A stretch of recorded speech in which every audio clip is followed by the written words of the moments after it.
Students, कैसे हैं आप?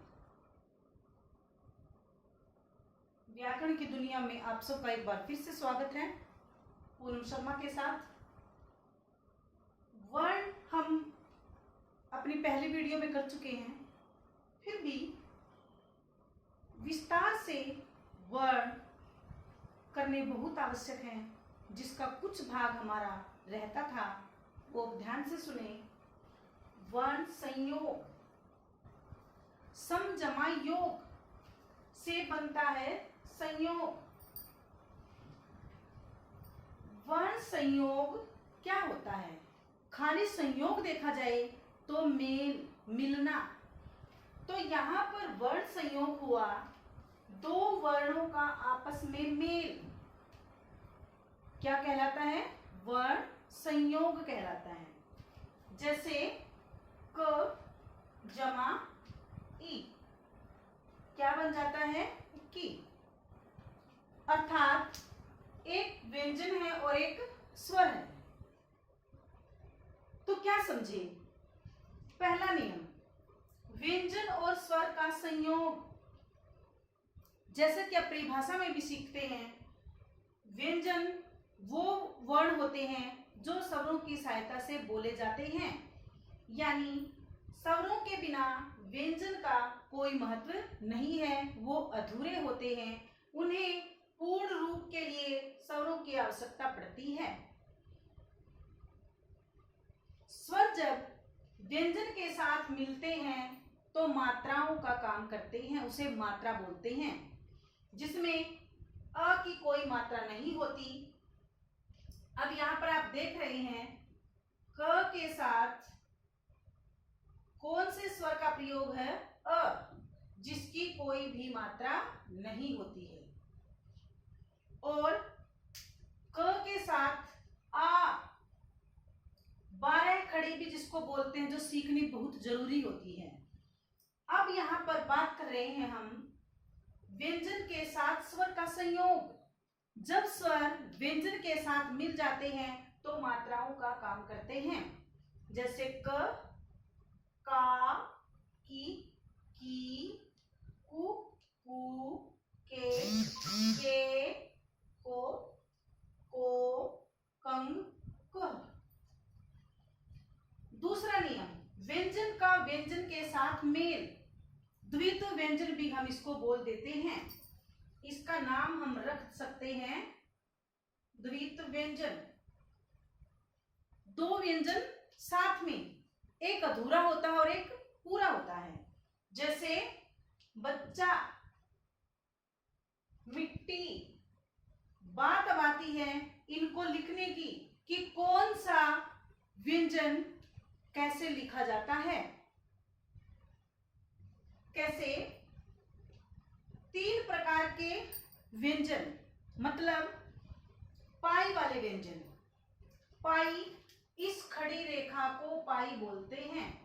जैसे ज के पीछे ये जो रेखा है, इसको पाई बोला जाता है। ये चिन्ह, इसको हम पाई बोलते हैं। ये है पाई। पाई वाले व्यंजन। पाई वाले व्यंजन को आधा करने का तरीका जो होता है वो इस प्रकार होता है कि उनकी वो खड़ी हुई रेखा, खड़ी हुई पाई हटा दी जाती है तो वह आधा रह जाता है।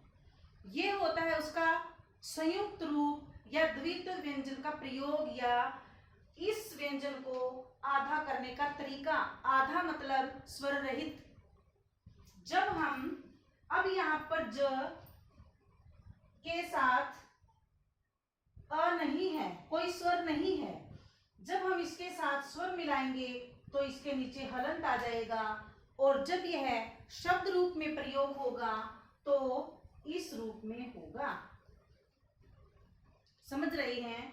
वो पीछे की जो रेखा होती है, पाई जो होती है, वो हटा दी जाती है तो वह उसका आधा रूप बन जाता है, यानी स्वर रहित वर्ण हो जाता है, स्वर रहित व्यंजन। उसके बाद दूसरा तरीका, छोटी पाई या बिना पाई वाले व्यंजन, वैसे आज तक हम उनको बिना पाई वाले व्यंजन ही बोलते आए हैं, बिना पाई वाले व्यंजन होते हैं। अब छोटी पाई इसको क्यों कह दिया गया है? क्योंकि इसके ऊपर यह एक छोटी सी रेखा होती है, इसलिए इसको छोटी पाई बोला गया है। इसके बाद इससे मिलकर बन जाता है ये ट।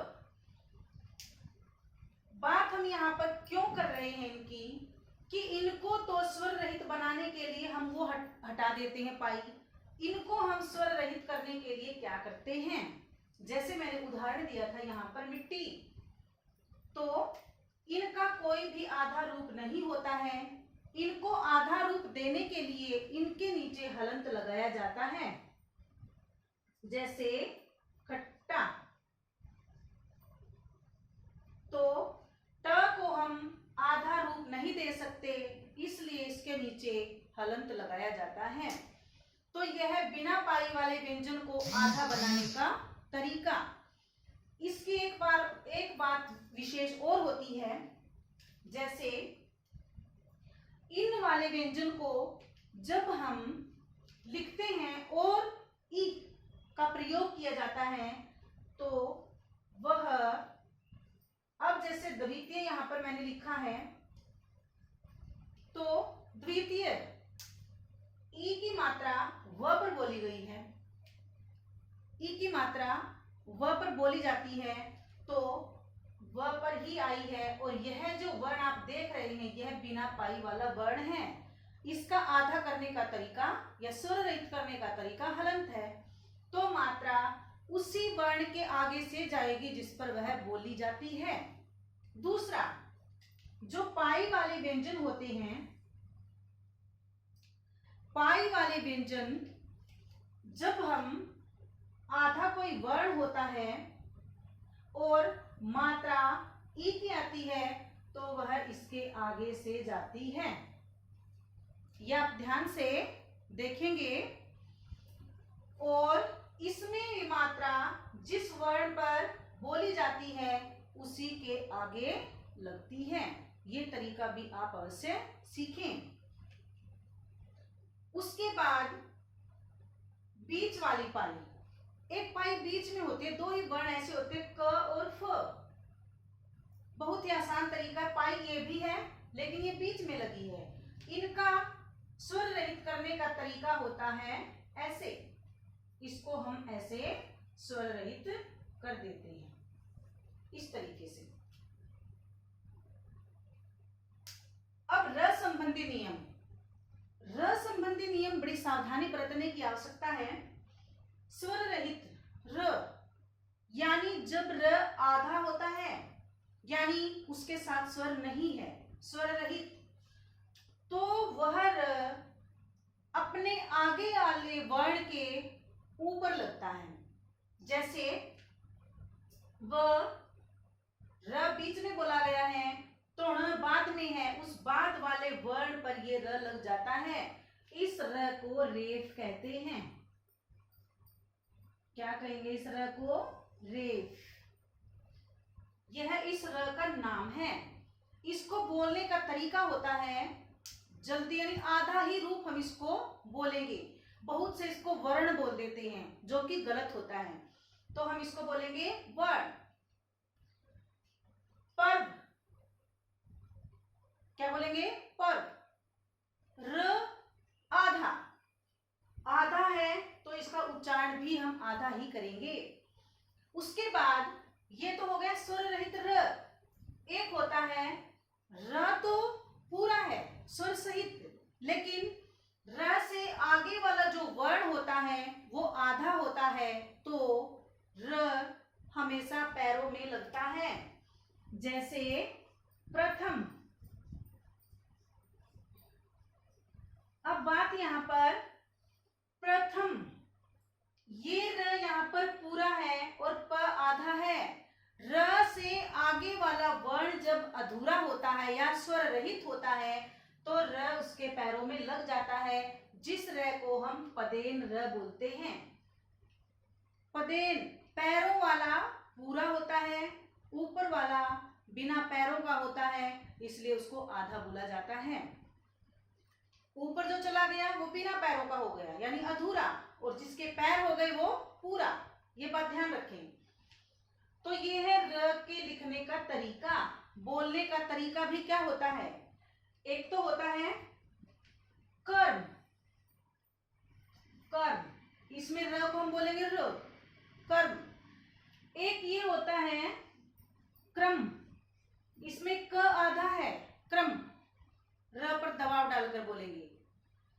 छोटी पाई वाले व्यंजन मैंने जो बताए थे ऊपर ट, ड, द, इनमें जो र का प्रयोग होता है वो भी पदेन ही होता है, और उसका प्रयोग इस प्रकार से किया जाता है, ड्रम, ट्रक, इस प्रकार से इसका नाम भी पदेन र ही होता है। उसके बाद दंत श, दंत स और श, तालव्य श, इनके साथ र का प्रयोग जब होता है, श के साथ र का प्रयोग होता है तो श बन जाता है, और स के साथ र का प्रयोग होता है तो इस प्रकार से बन जाता है त्र, जिसको आप त्र मानते हैं वो क्या होता है र। ये आधा स है और ये र, ऐसे श, श्रोत, जिसको आप स्त्रोत बोल देते हैं वो होता है श्रोत। तो ये हो गया हमारा र का प्रयोग, पाई वाले व्यंजन, द्वित्व व्यंजन और संयोग, जो कि हमारे वर्ण और वर्णमाला के लिए बेहद जरूरी है। तो आप इसको ध्यान से सीखें।